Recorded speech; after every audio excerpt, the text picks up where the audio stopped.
Turner, Tina Turner and her husband buys a $76 million Swiss estate as a weekend retreat. So Tina Turner said goodbye to America decades ago when she began dating longtime partner and now husband Erwin Bach. After living abroad for years, she finally married him in 2013 and even announced her U.S. citizenship. This past September, in their latest move to expand their portfolio in Switzerland, where they now live full time, the couple showed out a whopping $76 million for a 10 building waterfront estate overlooking Lake Zurich. Swiss news reports reveal that tennis star Roger Federer considered buying the property at one point before settling on a different home in the same community of Staffa village outside Zurich. So, in an interview with the local publication Daily Handelszeitung, the 82-year-old singer's husband, a native of Germany, said the move was made after they both obtained Swiss nationality. We feel very comfortable in Switzerland, Bach said. Due to the pandemic and its consequences, we, like many other Swiss, unfortunately are refraining from travel.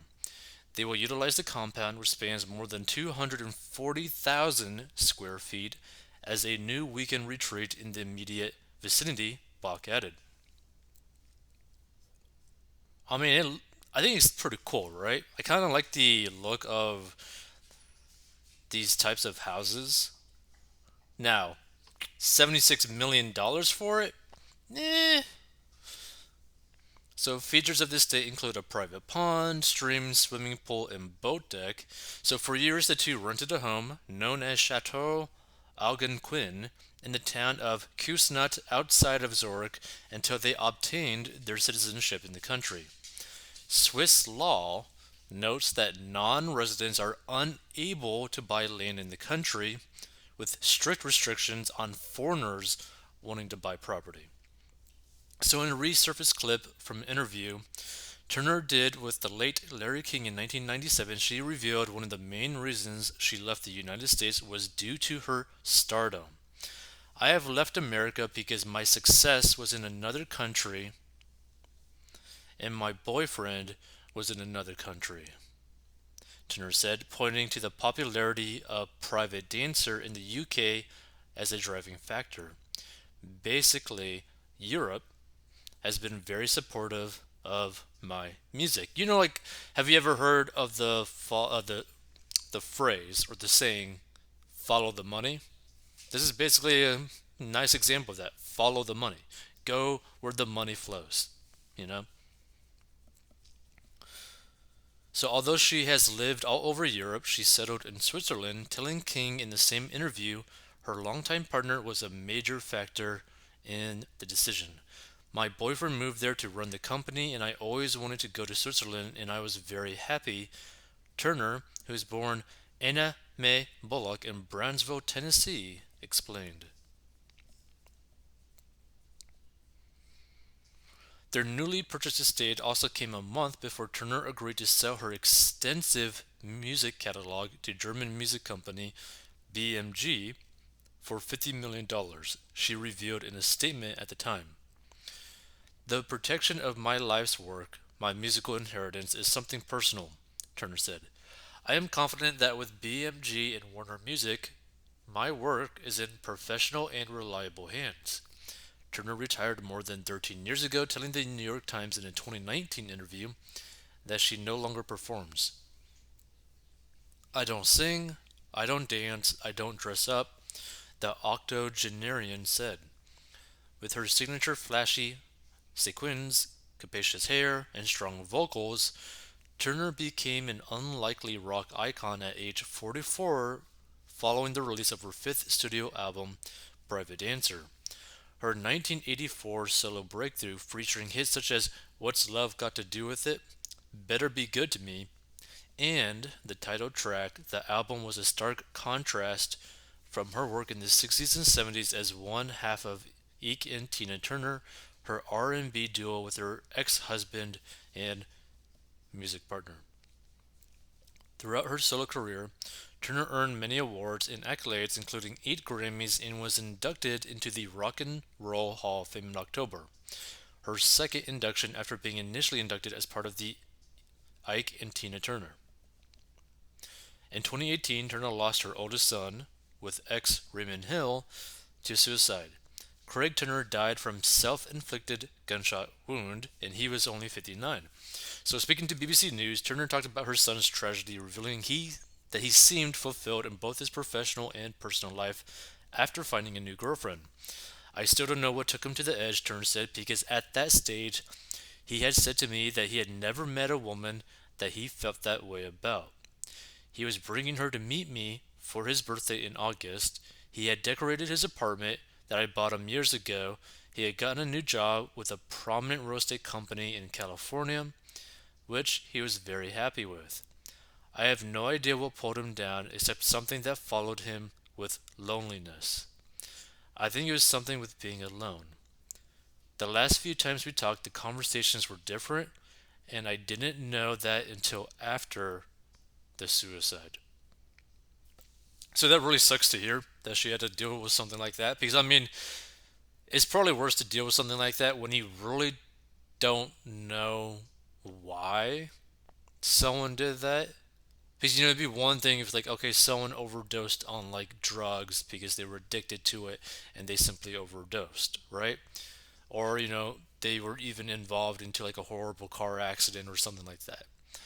But to know that someone took their life and you have no idea really as to why, that's pretty hard to hear and probably really hard to really cope with. Now, the reason why we're covering this is because this kind of goes to show you that money doesn't necessarily solve everything, but you could use money as a tool to basically help live the life that you want. So, for example, right, she was able to retire, right, for a while and also have crazy massive amount of money still because she sold her catalog, right? Like she sold her catalog, giving her a crazy influx of cash, like a really nice chunk of money that she could pretty much do whatever she wants with it, right? Not to mention the way that she makes money has multiple different streams, right? Now she cut that out by no longer touring, so that's one stream out, right? But she replaced that with a massive pay sum, massive paycheck, right? Of selling her catalog for that 50 mil, right? Which is probably going to be more than she would end up making from touring, right? So sometimes you gotta really figure out what is right for you at your time in life, right? Like her selling her catalog when she's younger would have made no sense. But her being at the age that she is, kind of like wanting to live the life that she's wanting, not really being able to travel that much anyways for like touring because of COVID and all that kind of stuff, right? Because of her area. Like if you're basically fully retired anyways, then why not sell something that you basically worked on for a long time that you're proud of, that you want to be able to know that that thing is going to last forever, like be heard forever, if you were to sell that catalog to a company that will actually use it, right? Because the problem that a lot of people have is that, like, oh, you should never sell your catalog. That is all your intellectual property, all that kind of stuff, right? You're going to get screwed over by these music companies, all that kind of stuff, right? But you got to think about it too. How many people that end up, maybe after she passes, would actually put in the effort to get her songs listened to as much people as possible? Probably not many, right? But she knows if she sells this catalog to this company, she's going to be able to, one, make a crazy amount of money in a very short amount of time, right? Which is going to help her have a pretty lavish retirement, but also know that forever and ever there's a company that's going to be willing to basically market her music in some way, right? So people can still listen to her music. People can still pay attention to what she contributed to in the world, right? Because some people tend to like that aspect more than just, oh, I want to be the one to create the thing that everyone ends up seeing, but I want to be the one to do everything, right? Sometimes when you're older, you don't have the energy, you don't have the willpower to really go and do that, and you know that, for example, her son passed away. There's probably no one really that she could rely on that she knows for sure would actually promote her stuff the way that she would want to, right? So that's another way to really look at it as well.